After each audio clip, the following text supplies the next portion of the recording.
honesty, accountability, and a proven record of service remains the true measures of leadership.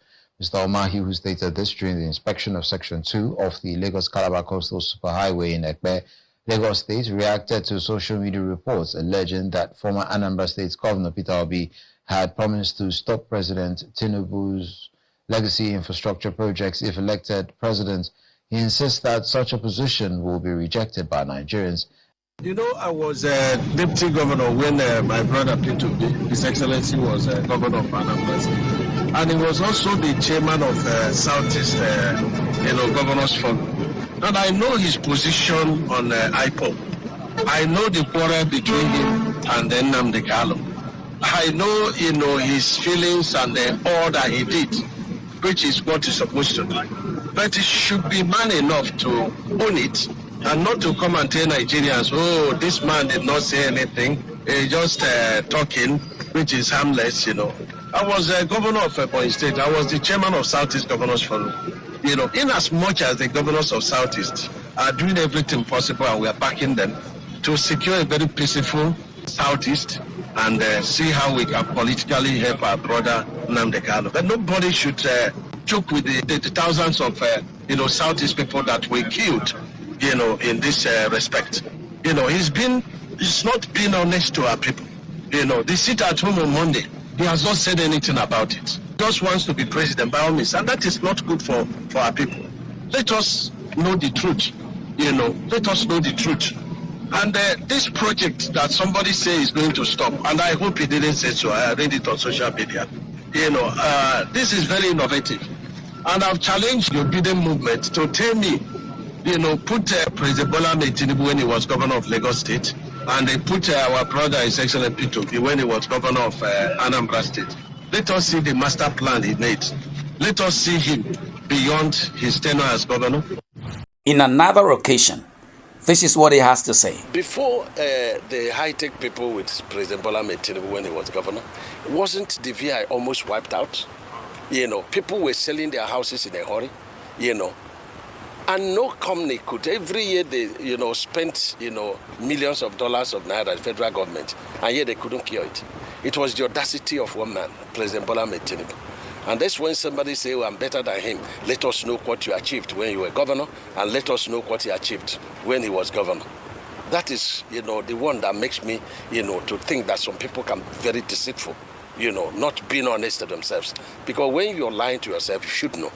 And there must be a limit to that. And so, it is this high-tech that was brought. And the high-tech say, no, this will liquidate us. The man say, no, I'm here, it will not liquidate you. Today we have a very beautiful Atlantic. Sure. It's another bet of a Dubai, in VI. And so that is the process. David Umahi's criticism of Peter Obi raises a fundamental question about consistency in leadership in national development. On the issue of the Lagos-Calabar Coastal Highway, Umahi argues that any suggestion of discontinuing such a major infrastructure project reflects a lack of appreciation for long-term national planning. Boy, I've actually driven along that road and it's second to none. It's one of the best things this administration is doing. I drove along the axis from the VI down to the place just close to Dangote Refinery, and it's exceptional. The lightings, in the night, it's exceptional. This is one of the biggest projects I've ever seen. In this country. Road projects. Okay, so David Umahi is actually attacking P2B on the grounds that P2B said he would discontinue that project if he won the election.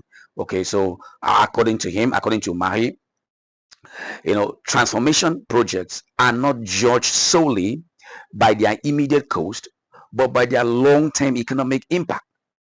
He points to the project as a co-Atlantic city that appeared to be an impossibility, but today has emerged as one of the bold interventions initiated during the Bola Ahmed Tinubu's tenure as governor of Lagos State. As a matter of fact, that project is regarded by many as an impossible dream, but it has become one of Africa's most ambitious urban development projects.